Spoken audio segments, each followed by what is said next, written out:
ତାଙ୍କର ଇଣ୍ଡଷ୍ଟ୍ରି କିମ୍ବା ତାଙ୍କର ଟିମ ରେ ତାଙ୍କର ନିଜର ଲୋକ କେହି ରହୁନଥିଲେ। ହଁ ସେଇଟା ତ ଗୋଟେ ଆଜି ଯୋଉ ଘଟଣାଟା ଘଟିଛି ଯୋଉଥିପାଇଁ ହ୍ୟୁମାନ ସାର୍ ଆଜି ଆମ ଗଣରେ ନାହାନ୍ତି। ତାଙ୍କର ହୁଁ ଯେତେବେଳେ ଦେହାନ୍ତ ହେଇଗଲା ସମସ୍ତେ ପଳେଇ ଗଲେ, କିନ୍ତୁ ତାଙ୍କର ଡେଡ ବଡିକୁ କେବଳ ତାଙ୍କ ପରିବାର ଲୋକମାନେ ନେଲେ, ତାଙ୍କ ପରିବାର ଲୋକ ନେଇ ତାଙ୍କର ଶବ ସତ୍କାର କଲେ। କିନ୍ତୁ ପଛରେ ସେମାନେ ଟାଣୁଥିଲେ, ଏମିତି ନୁହଁ ଯେ ସେମାନେ ହ୍ୟୁମାନ ସାରଙ୍କୁ ଆଗକୁ ବଢିବାକୁ ଦଉଥିଲେ, ନାଇଁ। ଏଇଟା ଆମେ ପରେ ପରେ ଜାଣିପାରୁଛୁ ଯେ ସେମାନେ ପଛରେ କେମିତି ତାଙ୍କର ଷଡଯନ୍ତ୍ର ଥିଲା। ଆଉ ଦୁଃଖର ବିଷୟ କଣ, ଆମେ ଯାଇଥିଲୁ ଟିଟିଲାଗଡ ଯୋଉ ଦିନ ତାଙ୍କର ଆଉ ଶବ ସତ୍କାର କରାଗଲା, ମାନେ କବର ଦିଆଗଲା। ଆମେ ଯାଇଥିଲୁ ଯେ କୌଣସି କଳାକାର ସେଠି ଆସିନଥିଲେ। ହ୍ୟୁମାନ ସାଗର ଡିପ୍ରେସନ ରେ ରହୁଥିଲେ, ଆପଣଙ୍କ ମତରେ କୋଉ କାରଣ ପାଇଁ ସେ ଡିପ୍ରେସନରେ ରହୁଥିଲେ, ଆପଣ ଟିକେ କହିପାରିବେ? ଆଜି ପର୍ଯ୍ୟନ୍ତ ଗୋଟିଏ ବିଷୟ ହିଁ ମିଷ୍ଟ୍ରି ହେଇକି ରହିଯାଇଛି ଯେ ହ୍ୟୁମାନ ସାଗର ମୃତ୍ୟୁର କାରଣ କଣ? ମୁଁ ତ କହିବାଟା ଠିକ ହବନି, ତାଙ୍କର ନିଜ ଆଉ ସ୍ତ୍ରୀ ଆଉ ଝିଅ ମଧ୍ୟ ସେଠାକୁ ଯାଇନଥିଲେ।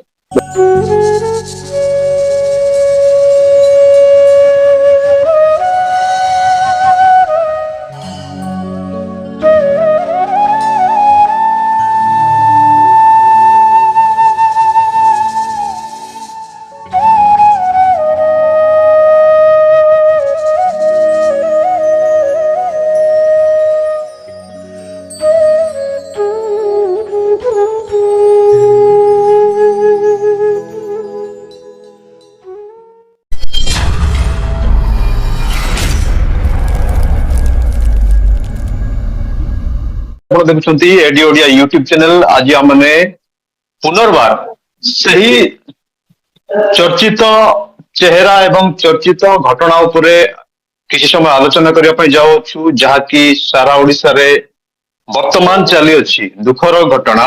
ହ୍ୟୁମାନ ସାଗରଙ୍କର ମୃତ୍ୟୁ ସମ୍ପର୍କରେ କିଛି ଆମେ ଆଲୋଚନା କରିବୁ, ତାଙ୍କ ସହିତ କିଛି ସମୟ ବିତେଇଥିବା, କିଛି ଗୀତ ରେକର୍ଡିଂ କରିଥିବା ଜଣେ ମ୍ୟୁଜିକ ଡାଇରେକ୍ଟର ଗୀତିକାର ଆମ ସହିତ ଅଛନ୍ତି।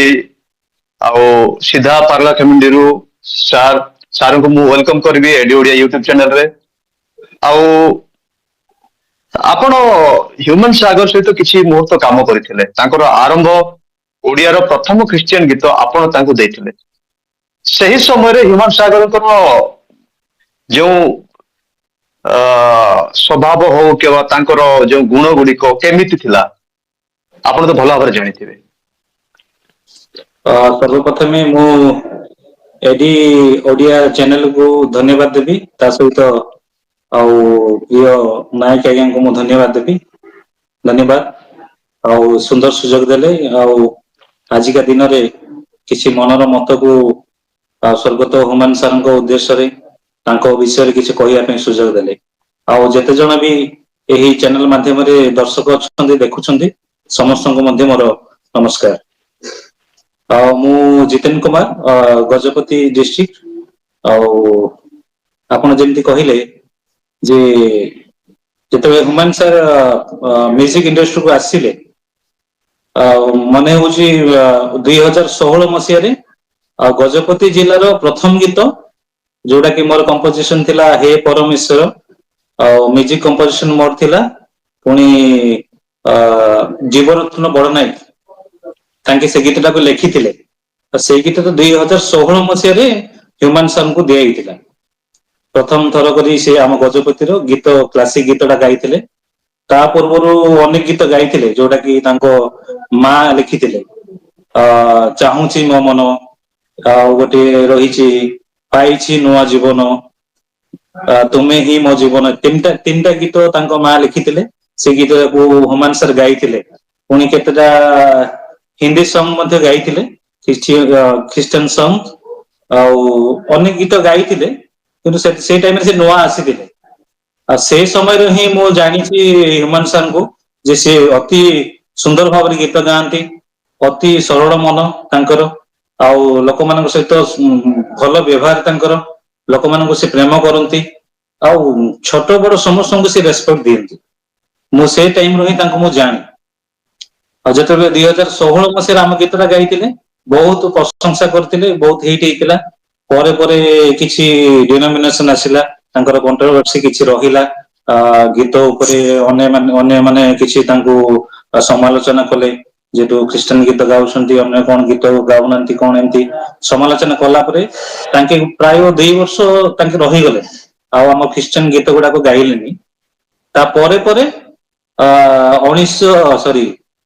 2019ରେ ବୋଧେ ଆମର ପ୍ରଥମ ଥର ପାଇଁ ସୁନ୍ଦର କୁମାର ତାଙ୍କର କମ୍ପୋଜିସନ, ସୁନ୍ଦର ଭାଇଙ୍କର କମ୍ପୋଜିସନ ରେ ଅମିତ ପଟ୍ଟନାୟକ ଭାଇଙ୍କର ଗୋଟେ ଗୀତ ଆସିଲା, କେତେବେଳେ ଚାଲିଯିବ ଜୀବନ। ଏମିତି ଆସ୍ତେ ଆସ୍ତେ ଗୀତ ଗୁଡାକ ଆସିଲା। ତ ମୁଁ ଯେତିକି ତାଙ୍କର ଲକ୍ଷ୍ୟ କରିଛି ଯେ ତାଙ୍କ ଭଳିଆ କଣ୍ଠଶିଳ୍ପୀ ଆଉ ନାହାନ୍ତି, ନା ଥିଲେ ନା ବର୍ତ୍ତମାନ ଅଛନ୍ତି।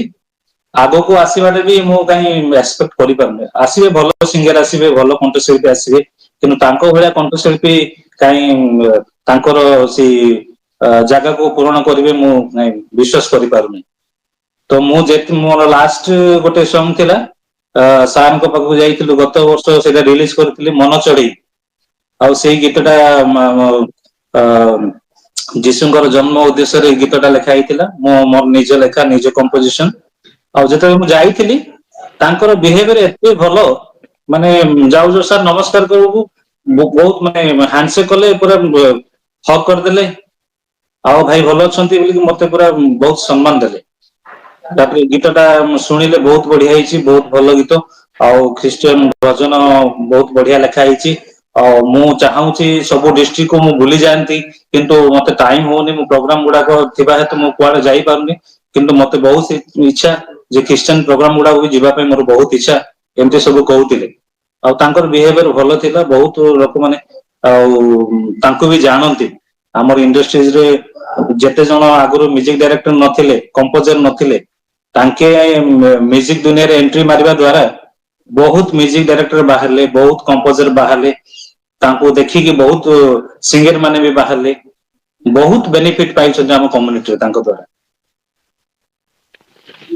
ତ ଆପଣ କହିଲେ 2 ବର୍ଷ ପର୍ଯ୍ୟନ୍ତ ସେ ଖ୍ରୀଷ୍ଟିଆନ ଗୀତ ଗାଉନଥିଲେ, ତ ଆଜ୍ଞା। ସେହି ସବୁର କାରଣ ତାଙ୍କୁ କିଏ ଡାଇରେକ୍ଟ ମନା କରୁଥିଲେ, ନା ଡରେଇଥିଲେ, ନା କଣ ସେ ନିଜ ତରଫରୁ ମନା କରୁଥିଲେ? ଦେଖନ୍ତୁ, ଆମେ ବହୁତ ବର୍ଷରୁ ଆମେ ଜାଣିକି ଆସିଛୁ ଯେ ଆମ ଦୁନିଆ କଣ, ମାନେ ଜଣେ ଲୋକ ଯଦି ଉପରକୁ ବଢୁଛି ତାକୁ ଟାଣିବା ପାଇଁ ବୋଲି ବହୁତ ଲୋକ ଥାଆନ୍ତି। ତଦ୍ରୂପ ଆମ କମ୍ୟୁନିଟିରୁ ସେଇ ଗୋଟେ ଆଗକୁ ବଢିଲେ, ତ ସେମିତି ପଛରେ ଟାଣିବା ଲୋକ ବହୁତ ଜଣ ଥିଲେ ସେଇ ଟାଇମରେ ବି, ଏବେ ବି ଅଛନ୍ତି। ସେଟା ଟାଇମରେ ବି ଥିଲେ, ଯୋଉଟା କି ତାଙ୍କୁ ଗୋଟେ କଣ୍ଟ୍ରୋଭର୍ସି ହେଲା ଭଳିଆ ହେଲା। ଆଉ ଯୋଉ ନିଜେ ଜାଣିପାରିଲେ ଯେ ଆଉ ଖ୍ରୀଷ୍ଟିଆନ ଗୀତ ବି କେତେଟା ଗାଇବା ଦ୍ଵାରା ମତେ ଆଗକୁ ବଢିବାକୁ ଦଉନାହାନ୍ତି, ତେଣୁ ମୁଁ କିଛି ସମୟ ପାଇଁ ବୋଲିକି ଷ୍ଟପ୍ କରିବି, ଦେନ୍ ମୁଁ ଆଗକୁ ବଢିଲା ପରେ ନିଶ୍ଚୟ ଭାବରେ ଖ୍ରୀଷ୍ଟିଆନ ଗୀତ ଗାଇବି, ଏଇଟା ତାଙ୍କର ମନୋଭାବ ଥିଲା। ତେଣୁ ସେ କିଛି ସମୟ ପାଇଁ ବୋଲିକି ସେ କହିଥିଲେ, ଅନେକଙ୍କୁ ଆମେ ଯେତେବେଳେ କମ୍ପୋଜ ନେଇକି ଦିଆଯାଉଥିଲା ତାଙ୍କୁ, ସେ କହୁଥିଲେ ଯେ କିଛି ଦିନ ପୋଷ୍ଟପୋନ କରନ୍ତୁ, ତାପରେ ମୁଁ କିଛି ଦିନ ପରେ ମୁଁ ମାଇଣ୍ଡ ସେଟଅପ୍ କଲା ପରେ ଗାଇବି ବୋଲି ସେ କହୁଥିଲେ।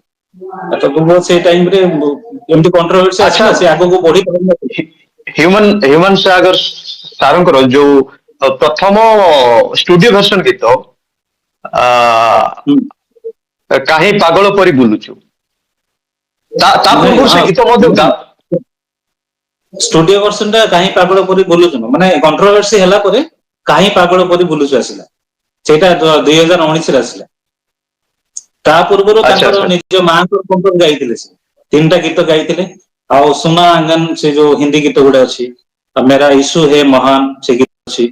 ତାପରେ ଫର୍ଦର ଫର୍ଦର ମୋର 2016 ମସିହାରେ ମୋର ଗୀତଟା ଗାଇଲେ, ନୂଆ କରି କ୍ଲାସିକ ଗୀତଟା ଗାଇଲେ, ଯୋଉଟା କି ଅମିତ ପଟ୍ଟନାୟକଙ୍କ ଚ୍ୟାନେଲରେ ପକାଗଲା। ସେଇଟା ମୋର ମ୍ୟୁଜିକ କମ୍ପୋଜିସନ, ଦେନ୍ ଜୀବରତ୍ନ ବଡନାୟକର ଲିରିକ୍ସ ଥିଲା ସେ 2016 ତ ମସିହାରେ। ମତେ ମତେ ଆପଣ ଗୋଟେ କଥା କୁହନ୍ତୁ, ଯେ ହ୍ୟୁମାନ ସାଗର କଟକରେ ରହୁଥିଲେ, ସେ ଆଜ୍ଞା। ନିଜେ ଜଣେ ରହୁଥିଲେ, ନା ତାଙ୍କର ପରିବାର ଲୋକ କିଏ ଆସିକି ରହୁଥିଲେ, ତାଙ୍କର ଦାଦା କକାର ପୁଅ କିଏ ଭାଇ ବନ୍ଧୁ କିଏ ରହୁଥିଲେ, ନା ସେ ଜଣେ ରହୁଥିଲେ? ନାଇଁ, ସିଏ ତ ରହୁଥିଲେ, ତାଙ୍କ ଘର ଲୋକ ବି ବେଳେ ବେଳେ ଆସନ୍ତି ଯାଆନ୍ତି। ତାପରେ ସିଏ ତ ପୁରା ପ୍ରୋଗ୍ରାମରେ ବ୍ୟସ୍ତ ଥାନ୍ତି, ରେକର୍ଡିଂ ରେ ବ୍ୟସ୍ତ ଥାନ୍ତି। ତ ସବୁଦିନରେ ରହୁଥିଲେ ବୋଲି ଏଟା ନୁହଁ, ଆସୁଥିଲେ ଯାଉଥିଲେ, ତାଙ୍କ ଏମିତି ତାଙ୍କ ସେମାନେ। ତାଙ୍କ ତାଙ୍କର ଇଣ୍ଡଷ୍ଟ୍ରି କିମ୍ବା ତାଙ୍କର ଟିମରେ ତାଙ୍କର ନିଜର ଲୋକ କେହି ରହୁନଥିଲେ? ହଁ, ସେଇଟା ତ ଗୋଟେ ଆଜି ଯୋଉ ଘଟଣାଟା ଘଟିଛି, ଯୋଉଥିପାଇଁ ହ୍ୟୁମାନ ସାର୍ ଆଜି ଆମ ଗଣରେ ନାହାନ୍ତି। ମୁଁ ଗୋଟେ ଜିନିଷ ଭାବୁଥିଲି ଯେ ହ୍ୟୁମାନ ସାର୍ ଜଣେ ଏତେ ବିଶିଷ୍ଟ କଳାକାର, ବିଶିଷ୍ଟ କଣ୍ଠଶିଳ୍ପୀ, କିନ୍ତୁ ତାଙ୍କର ଚତୁଃପାର୍ଶ୍ୱରେ ଥିବା ଲୋକ, ତାଙ୍କୁ ବୁଝିଲା ଭଳି ଲୋକ ତ ତାଙ୍କ ପାଖରେ ନଥିଲେ। ମ୍ୟାନେଜମେଣ୍ଟରେ ହୁଅନ୍ତୁ କି କୌଣସି ବିଷୟରେ ହୁଅନ୍ତୁ, ଜଣେ କଳାକାର ମାନେ କଳାକାରକୁ ବୁଝିବା ଲୋକ ଗୋଟେ ପାଖରେ ଥିବା ଦରକାର। ହଁ ଯାହାକି ଆମେ ନ୍ୟୁଜ ମାଧ୍ୟମରେ ଶୁଣୁଥିଲୁ ଯେ ସେ ଲାଷ୍ଟ ପର୍ଯ୍ୟନ୍ତ ଗୀତ ଗାଉଥିଲେ, ଆଉ ତାଙ୍କର ସିଚୁଏସନ ଭଲ ନଥିଲା, ହେଲ୍ଥ କଣ୍ଡିସନ ଭଲ ନଥିଲା, କିନ୍ତୁ ବାଧ୍ୟ ହେଇକି ସେ ଯାଇକି ପ୍ରୋଗ୍ରାମ ଗୁଡାକ ଆଟେଣ୍ଡ କରୁଥିଲେ। ତ ପ୍ରୋଗ୍ରାମ ଯୋଉମାନେ କରୁଥିଲେ ସେମାନେ ବୁଝିବା ଦରକାର ଥିଲା ଯେ ସାରଙ୍କର ଦେହ ଭଲ ନାହିଁ, କିଛି ଦିନ ପାଇଁ ସିଏ ରେଷ୍ଟ ନିଅନ୍ତୁ ବା ମେଡିକାଲରେ ଯାଇକି ଟ୍ରିଟମେଣ୍ଟ ହୁଅନ୍ତୁ, ଏଇଗୁଡାକ ସେମାନଙ୍କର ଗୋଟେ ସଜେସନ ଦେବାର ଥିଲା। କିନ୍ତୁ ସେଇଗୁଡାକ ହେଇପାରିଲାନି, ଯେହେତୁ ସେଇ କଳାକାରର ମେଣ୍ଟାଲିଟିରେ ସେମାନେ ନୁହନ୍ତି। ଆମେ ଯୋଉଟା ହରେଇଛୁ ଆଜି, ସେଟା ସେମାନଙ୍କର ମାଇଣ୍ଡରେ ନଥିଲା।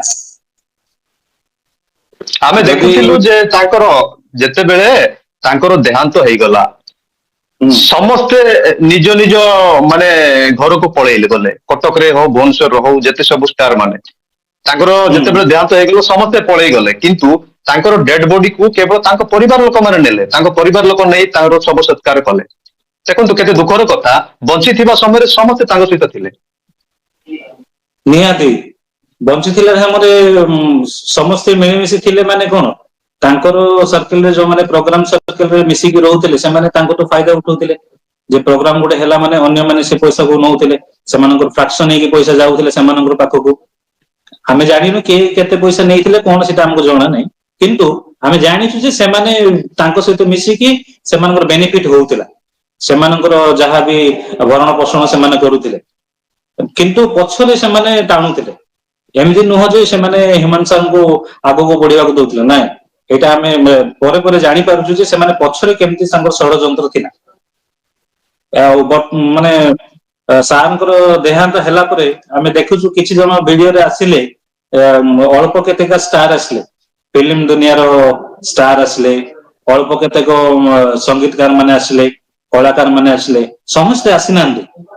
ଆଉ ଦୁଃଖର ବିଷୟ କଣ, ଆମେ ଯାଇଥିଲୁ ଟିଟିଲାଗଡ ଯୋଉ ଦିନ ତାଙ୍କର ଆଉ ଶବ ସତ୍କାର କରାଗଲା, ମାନେ କବର ଦିଆଗଲା, ଆମେ ଯାଇଥିଲୁ ଯେ କୌଣସି କଳାକାର ସେଠି ଆସିନଥିଲେ। ସେଇଟା ତ କଟକରେ ହଉ, ଦୁଃଖର ବିଷୟ। ଭୁବନେଶ୍ୱର ହଉ, କୌଣସି ଡିଷ୍ଟ୍ରିକ୍ଟ ର କଳାକାର ସେଇଟାକୁ ଆସିନଥିଲେ। କେବଳ ଗୋଟେ ଦିଟା କଳାକାର ଆସିଥିଲେ, ମୁଁ ଭାବୁଛି ଆମର ସେ ଟିଟିଲାଗଡର ପଙ୍କଜ ସାର୍ ଆସିଥିଲେ, ଆଉ ଗୋଟେ ଦି ହଁ ଜଣ କଳାକାର ସେ ଆଖ ପାଖ ଏରିଆରୁ ଆସିଥିଲେ, କିନ୍ତୁ କଟକ ଭୁବନେଶ୍ୱରର କେହି ଆସିନଥିଲେ। ଆଉ ତାଙ୍କ ପରିବାରର ବି ଆମେ, ମୁଁ ତ କହିବାଟା ଠିକ ହବନି, ତାଙ୍କର ନିଜ ଆଉ ସ୍ତ୍ରୀ ଆଉ ଝିଅ ମଧ୍ୟ ସେଠାକୁ ଯାଇନଥିଲେ। ବହୁତ ଦୁଃଖର କଥା। ଯାଇନଥିଲେ? ଆଉ ଯାଇଥିଲେ, ନାଇଁ ଆପଣ ଆପଣ ଆସିନଥିଲେ। ତ ଯାଇଥିଲେ। ମୁଁ ଯାଇଥିଲି, ମୁଁ ଯାଇଥିଲି ସେଟାକୁ, ଆଉ ଆସିନଥିଲେ, ସେମାନେ ଆସିନଥିଲେ। ଆମେ ଗଲୁ, ଲାଷ୍ଟ ପର୍ଯ୍ୟନ୍ତ ଥିଲୁ, ତାଙ୍କ ମା ସହିତ ଭେଟିଲୁ, ତାଙ୍କର ଦୁଃଖ ସବୁ ଶୁଣିଲୁ, ତାଙ୍କୁ ସାନ୍ତ୍ୱନା ଦେଲୁ, ଆଉ ତାଙ୍କ ପାଇଁ ପ୍ରେୟାର କଲୁ।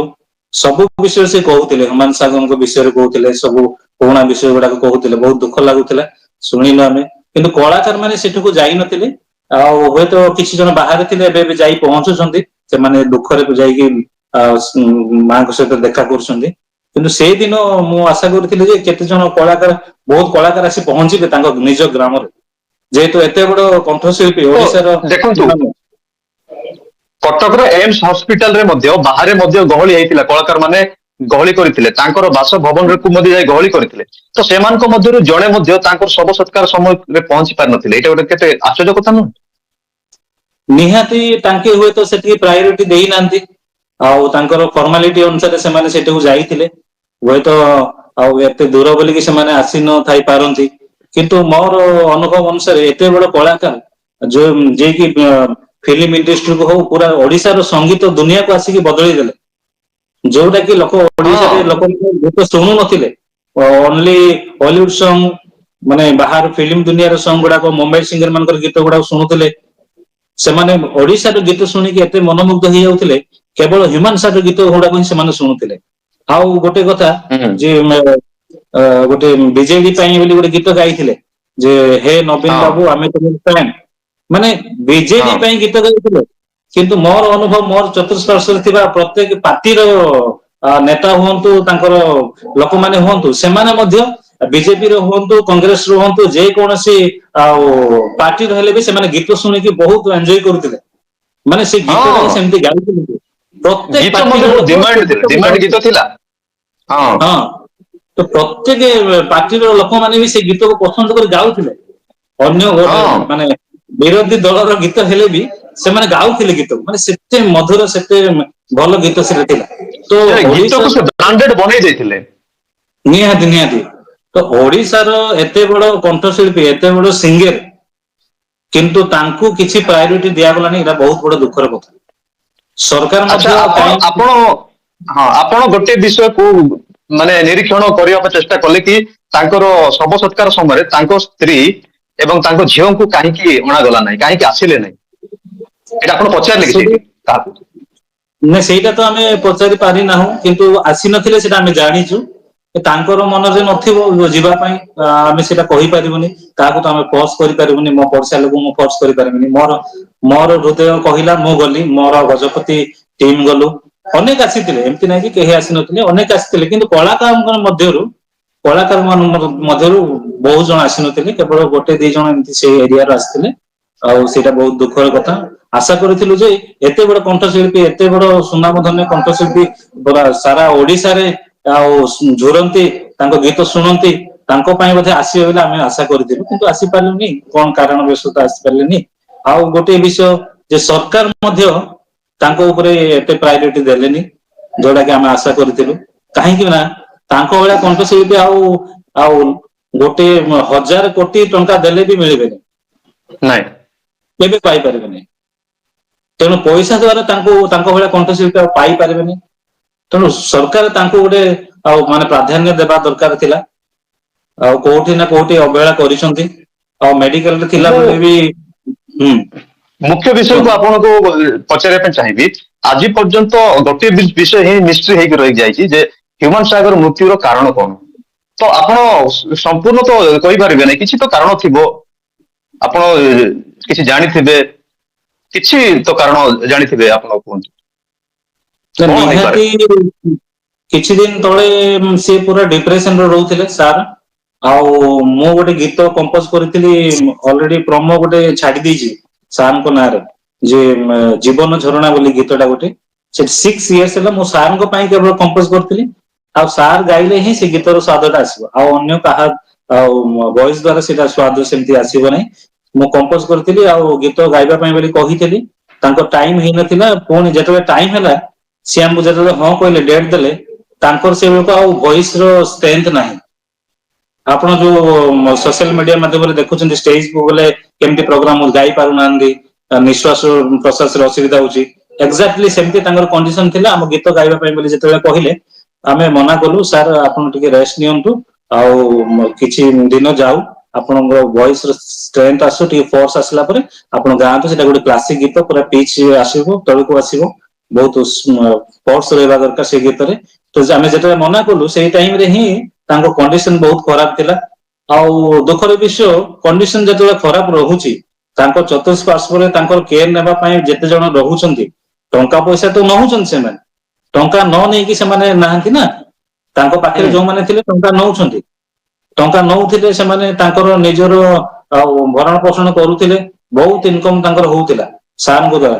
କାହିଁ ମାନେ ସାର୍ ଗୋଟେ ଦିନରେ 15-20ଟା ଗୀତ ଗାଇବେ। ଗୋଟେ ଷ୍ଟୁଡିଓରେ 6ଟା ଗୀତ ଥିଲେ ହିଁ ସାର୍ ଯିବେ। ଯେହେତୁ ଯିବେ ଏଟ ଏ ଟାଇମ ଗୋଟେ 5-6ଟା ଗୀତ, ଗୋଟେ ଗୀତକୁ 15 ମିନିଟ କିମ୍ବା 20 ମିନିଟରେ ଗାଇଦେବେ। ତ ଦିନକୁ ଗୋଟେ 15-20ଟା ଗୀତ ତାଙ୍କର ସୁନିଶ୍ଚିତ। ଗୋଟେ ଷ୍ଟୁଡିଓରୁ ଗୋଟେ 4-5ଟା ଗାଇବେ, ଆଉ ଗୋଟେ ଷ୍ଟୁଡିଓକୁ ଯିବେ, ଗୋଟେ 4-5ଟା ଗାଇବେ।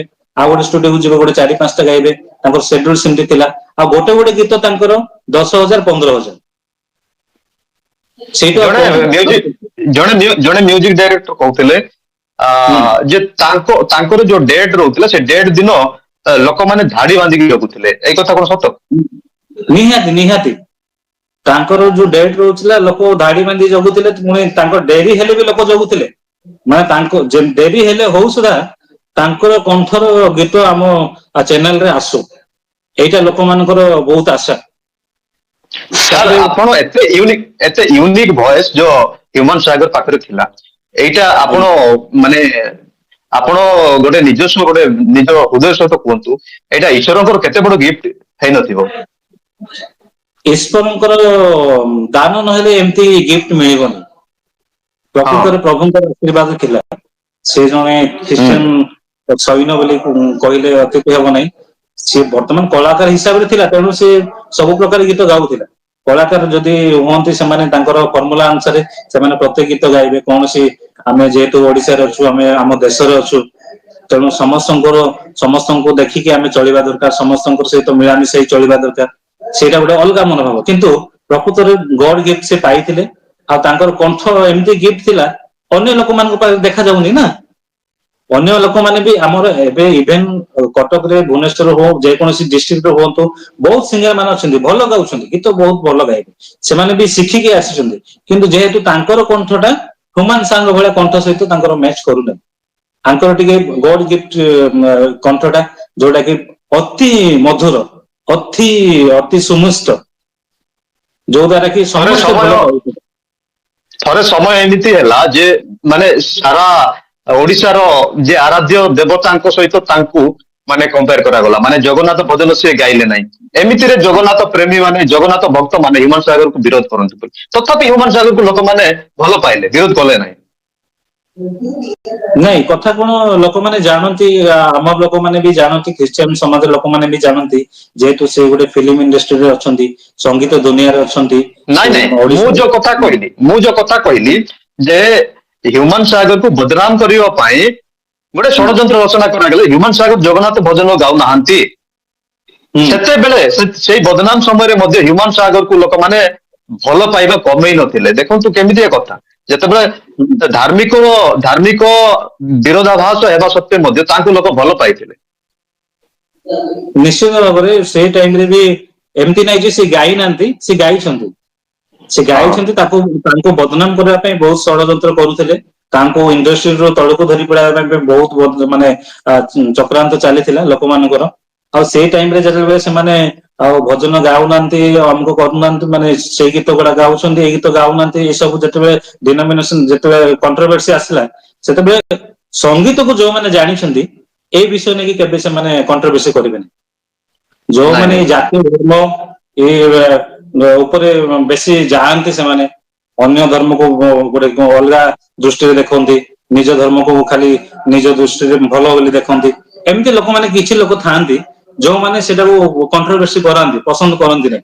କିନ୍ତୁ ପ୍ରକୃତରେ ଯୋଉମାନେ ସଙ୍ଗୀତକୁ ଜାଣିଛନ୍ତି, ସେମାନେ କେବେ କୌଣସି ଧର୍ମ ବିରୋଧରେ, ଧର୍ମାନ୍ତୀକରଣ ବିରୋଧରେ ହଉ, କିମ୍ବା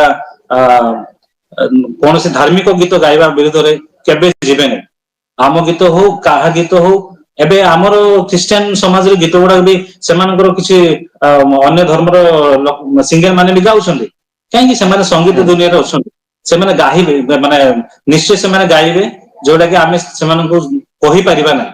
ସେମାନେ ଯେହେତୁ ଗୋଟେ କଳାକାର, ସେମାନେ ଗୋଟେ ସିଙ୍ଗର, ତ ଲୋକ କଣ୍ଟ୍ରୋଭର୍ସି କରୁଛନ୍ତି ଏଇଥିପାଇଁ, ତାଙ୍କୁ ତଳକୁ ଟାଣିବା ପାଇଁ। ଯେହେତୁ ସେ ଗୋଟେ ଏମିତି ମାଇଲଷ୍ଟୋନ ହେଇକି ଠିଆ ହେଇଗଲେ ଓଡିଶା ସଙ୍ଗୀତ ଦୁନିଆରେ, ପୁରା ରାଜା ଭଳି ଠିଆ ହେଇଗଲେ, ତେଣୁ ତାଙ୍କୁ ଟାଣିବା ପାଇଁ ବହୁତ କଣ୍ଟ୍ରୋଭର୍ସି ଚାଲିଲା, ବହୁତ ଷଡଯନ୍ତ୍ର କଲେ ସେମାନେ। କିନ୍ତୁ ଆମେ କିଛି ଆମ କମ୍ୟୁନିଟିର ବି ଲୋକ ବୁଝିପାରିଲେ ଯେ ନିହାତି ଏଟା ଷଡଯନ୍ତ୍ର କରାହେଇଛି, ତେଣୁ ସେ ଗାଆନ୍ତୁ ନ ଗାଆନ୍ତୁ, ତା କଣ୍ଠ ବହୁତ ସୁନ୍ଦର, ସେ ନିଶ୍ଚୟ ଭାବରେ ଗୋଟେ ଓଡିଶାରେ ସୁନାମଧନ୍ୟ କଣ୍ଠଶିଳ୍ପୀ। ତେଣୁ ସେ ଯୋଉ ଗୀତ ବି ଗାଉ, ଆମର କୌଣସି ଲେନା ଦେନା ନାହିଁ। ତାଙ୍କୁ ତଳକୁ ଟାଣିବା ପାଇଁ ହିଁ ସେଗୁଡାକୁ ସେମାନେ ବନେଇକି ଆଉ ଭାଇରାଲ କରୁଛନ୍ତି। ଏଇଟା ବୁଝିଥିଲେ, ଆମ ଖ୍ରୀଷ୍ଟିଆନ ସମାଜରେ ବି ବୁଝିଥିଲେ। କିଛି ଜଣ ହୁଏତ ସେମିତି ଭାବୁଥିଲେ, କିନ୍ତୁ ମୋଷ୍ଟଲି କହିବାକୁ ଗଲେ ସମସ୍ତେ ବୁଝି ସାରିଥିଲେ ଯେ ୟାଙ୍କୁ ତଳକୁ ଟାଣିବା ପାଇଁ ବୋଲି ଏଇ ସବୁ କଣ୍ଟ୍ରୋଭର୍ସି ଜିନିଷ ଗୁଡାକ କରାଯାଉଛି ଜାଣିଶୁଣି। ହ୍ୟୁମାନ ସାଗର ଡିପ୍ରେସନରେ ରହୁଥିଲେ। ଆପଣଙ୍କ ମତରେ କୋଉ କାରଣ ପାଇଁ ସେ ଡିପ୍ରେସନରେ ରହୁଥିଲେ? ଆପଣ ଟିକେ କହିପାରିବେ? ନିହାତି ସେଇଟା ତ କହିହେବନି ତାଙ୍କର ମନରେ କଣ ଥିଲା, ଆମେ କଣ କହିପାରିବୁନି। କାରଣ? କିନ୍ତୁ ଆମେ ଭାବୁଛୁ, ମୋର କନସିଡରେସନରେ ମୁଁ ଯାହା ଚିନ୍ତା କରୁଛି, ଯେ ତାଙ୍କର ପରିବାରରେ ଯାହା ଯେମିତି ଶାନ୍ତି ଶୃଙ୍ଖଳା ମାନେ ଚାଲିବାର ଥିଲା, ଆମେ ମାନେ ପୁରୁଣା ଦିନ ମାନଙ୍କରେ ଦେଖି ଆସୁଛୁ ନ୍ୟୁଜ ମାଧ୍ୟମରେ, ତାଙ୍କର ଡିସ୍ପ୍ୟୁଟ କିଛି ରହିଲା ଫ୍ୟାମିଲିରେ, ହୁଏତ ତାହା ହେଇପାରେ। ପୁଣି ଗୀତ ଗାଇବାରେ ଆଉ ପ୍ରୋଗ୍ରାମ କରିବାରେ, ଏବେ ଯୋଉଟା ଆମେ ରିଏଲାଇଜ କରୁଛୁ ଯେ ତାଙ୍କୁ କେମିତି ଲୋକ ବ୍ଲାକମେଲ କଲା ଭଳିଆ କରିକି ୟୁଜ କରୁଥିଲେ ତାଙ୍କର ସାର୍କେଲ ଲୋକମାନେ। ତ ତଦ୍ରୂପ ସେମାନେ ହିଁ ତାଙ୍କୁ ସେମିତି କରୁଥିଲେ, ଯୋଉଭଳିଆ ତାଙ୍କେ ଗୋଟେ ଚାପରେ ରହିଲା ଭଳିଆ ରହୁଥିଲେ। ଆଉ ଅନେକ ଦୁଃଖ ଥାଇପାରେ ଯୋଉଟା କି ଆମେ ଜାଣିନୁ, ତାଙ୍କର ପର୍ସନାଲ ଲାଇଫ ର ବିଷୟ ତାଙ୍କୁ ସେୟାର କରିନାହାନ୍ତି। କିଛି ଜଣଙ୍କୁ ସେୟାର କରିଛନ୍ତି, ଯୋଉମାନେ ବଡ ବଡ ଅଛନ୍ତି ମ୍ୟୁଜିକ ଡାଇରେକ୍ଟର ମାନେ, ସେମାନଙ୍କୁ ମାନେ ଅତି ପ୍ରିୟର ନିଜର ଲୋକମାନେ ଅଛନ୍ତି, ସେମାନଙ୍କୁ ସେୟାର କରିଥିବେ। କିନ୍ତୁ ଦୁଃଖ ତ ତାଙ୍କ ଜୀବନରେ ନିଶ୍ଚୟ ଥିଲା। ଆଉ ସେ ଦୁଃଖକୁ କଷ୍ଟକୁ ନିଜ ଭିତରେ ଚାପିକି ହିଁ ସେ ଆଗକୁ ବଢୁଥିଲେ। ଆମେ ତାଙ୍କର ଯେକୌଣସି ଗୀତ ଗାଇବାରେ ଆମେ ଜାଣିପାରୁଛୁ, ତାଙ୍କର କଥା ଭାଷାରେ, ତାଙ୍କର ମେଣ୍ଟାଲିଟିରେ ଆମେ ଜାଣିପାରୁଥିଲୁ ଯେ ନିହାତି ତାଙ୍କେ ଦୁଃଖରେ ଅଛନ୍ତି, ଚାପରେ ଅଛନ୍ତି। ଆଉ ଯୋଉଟା ଆମେ ଜାଣିପାରିଲୁ ନାହିଁ, ଯଦି ହୁଏତ ଏତେ ବିଷୟ ଯାହା ବି ଘଟୁଛି ତାଙ୍କର ଚାଲିଗଲା ପରେ ଯୋଉଟା ଘଟୁଛି, ଯାହା ନ୍ୟୁଜ ମାଧ୍ୟମରେ, ସୋସିଆଲ ମିଡିଆ ମାଧ୍ୟମରେ ଆମେ ଦେଖୁଛୁ, ସେଇ ଜିନିଷଟା ଯଦି ଆଗୁଆ ଯଦି ହେଇଥାନ୍ତା, କେଜାଣି ହ୍ୟୁମାନ ସାର୍ ଆଜି ଆମ ଗଣରେ ଥାନ୍ତେ। ହ୍ୟୁମାନ ସାଗର ଅନେକ ମ୍ୟୁଜିକ ଡାଇରେକ୍ଟର ମାନଙ୍କୁ ମେସେଜ କରି କହୁଥିଲେ ଯେ ମୁଁ ବଞ୍ଚିବା ପାଇଁ ଚାହୁଁନାହିଁ। ହୋଇଥାଇପାରେ ତାଙ୍କେ ନିଜର ଦୁଃଖକୁ ତାଙ୍କୁ ପ୍ରକାଶ କରୁଥିଲେ, ଯେ କିଛି ବାଧା ତାଙ୍କୁ ଲାଗିଛି ତାଙ୍କ ଜୀବନରେ, ଯୋଉଟା କି ନିଜେ ହାରି ଯାଇଛନ୍ତି ବୋଲି ନିଜେ ଅନୁଭବ କରୁଥିବେ, ସେଇ ଜିନିଷକୁ ସେ ଜଣଉଥିଲେ। କିନ୍ତୁ ବାଧା ଲାଗିଛି ମାନେ, ତାଙ୍କ ଭଳିଆ ଲୋକ ଯଦି ବାଧା ଲାଗୁଛି, ଯିଏ କି ଆଉ ଖାଲି ଦିନ ସାରା ଦିନ ରାତି ସେ ଗୀତ ଗାଇକି ଲୋକମାନଙ୍କୁ ଏଣ୍ଟରଟେନ କରୁଥିଲେ, ଷ୍ଟୁଡିଓ ଭର୍ସନରେ ଗୀତ ଗାଇକି ଲୋକମାନଙ୍କୁ ସୁବିଧା ଯୋଗଉଥିଲେ, ନୂଆ ନୂଆ ଚ୍ୟାଲେଞ୍ଜ ଗୁଡାକ ଖୋଲା ହଉଥିଲା, ଲୋକମାନେ ନୂଆ ନୂଆ ମ୍ୟୁଜିକ ଡାଇରେକ୍ଟର ବାହାରୁଥିଲେ, ନୂଆ ନୂଆ କମ୍ପୋଜର ବାହାରୁଥିଲେ, ସେମାନେ ଖୁସି ହଉଥିଲେ। ଆଉ ତାଙ୍କ ଭଳିଆ ଲୋକ ଯଦି ଦୁଃଖ ପାଉଛନ୍ତି ମାନେ, ଆଉ କଣ ଦୁଃଖ ହେଇଥାଇପାରେ? କିଛିଟା ଚାପ ହିଁ ତାଙ୍କୁ। ହ୍ୟୁମାନ ସାଗରଙ୍କର ବାସ୍ତବ ପ୍ରକୃତ ଗାଁ ଦୁଇଟି ବୋଲିକି ଜଣା ପଡୁଛି। ଟିଟିଲାଗଡରେ ବି ତାଙ୍କର ରହୁଥିଲେ, ଘର ଅଛି, ଆଉ ଗୋଟେ ଗାଁ ମଧ୍ୟ ଅଛି ବୋଲି। ଆପଣ ତାଙ୍କର ଯୋଉ ପୁରୁଣା ପ୍ରକୃତ ଜନ୍ମ ଗାଁକୁ ଯାଇଥିଲେ, ଦେଖିଥିଲେ କଣ ତାଙ୍କର ସେଇଠି କଣ କେମିତି ଲୋକ ଅଛନ୍ତି? ହଁ ଆମେ ଯାଇଥିଲୁ ତିତଲାଗଡର, ତାଙ୍କର ଯୋଉଟା ଘର ଅଛି ଗୋଟେ ଦମନପଡା ବୋଲି ଗୋଟେ ଗାଁଟା ଅଛି।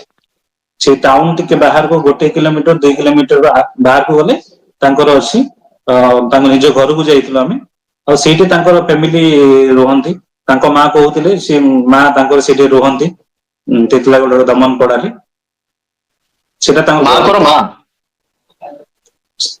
ଆମର ହ୍ୟୁମାନ ସାଗରଙ୍କର ମା। ଆଚ୍ଛା, ଟିଟିଲାଗଡରେ କିଏ ରୁହନ୍ତି? ଟିଟିଲାଗଡରେ ତ ତାଙ୍କର ଘର ଅଛି ନା? ହଁ, ତିତଲାଗଡରେ ହିଁ ତାଙ୍କର ମା ରୁହନ୍ତି। ଆଉ ସେ ଆଉ ଗୋଟେ ଗାଁ ଯୋଉ ଅଛି ବୋଲି କହୁଥିଲେ? ଟିଟିଲାଗଡକୁ ଲାଗିକି ଦମନପଡା ଯୋଉ ଗାଁଟା ଅଛି, ସେଠି ତାଙ୍କେ ରୁହନ୍ତି। ସେଇଠି ହିଁ ତାଙ୍କର କବର ଦିଆଯାଇଛି। ନା, କବରଟା ତାଙ୍କର ସିଏନ୍ଆଇ ଚର୍ଚ୍ଚ ଅଣ୍ଡରରେ ଗୋଟେ ପ୍ଲେସ ଅଛି, ରେଲୱେ ଷ୍ଟେସନ ପାଖାପାଖି, ସେଇଟା ତାଙ୍କର ଦିଆଯାଇଛି, କବର ଦିଆଯାଇଛି।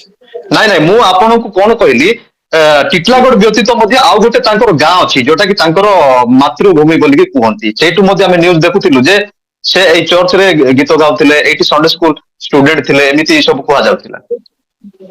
ସେଇ ବିଷୟ ତ ଆମେ ଜାଣିନୁ। ଆମେ ଡାଇରେକ୍ଟ ତିତଲାଗଡ ଯାଇଥିଲୁ, ତାଙ୍କର ଘର ଗୋଟେ ଦମନପଡାରେ ଅଛି ତିତଲାଗଡର। ସେଇଠାକୁ ଯାଇଥିଲୁ, ତାଙ୍କ ମା ଥିଲେ, ତାଙ୍କ ଫ୍ୟାମିଲି ମେମ୍ବର୍ସ ଥିଲେ, ଆମେ ସେଇଠି ଦେଖା କରିଥିଲୁ।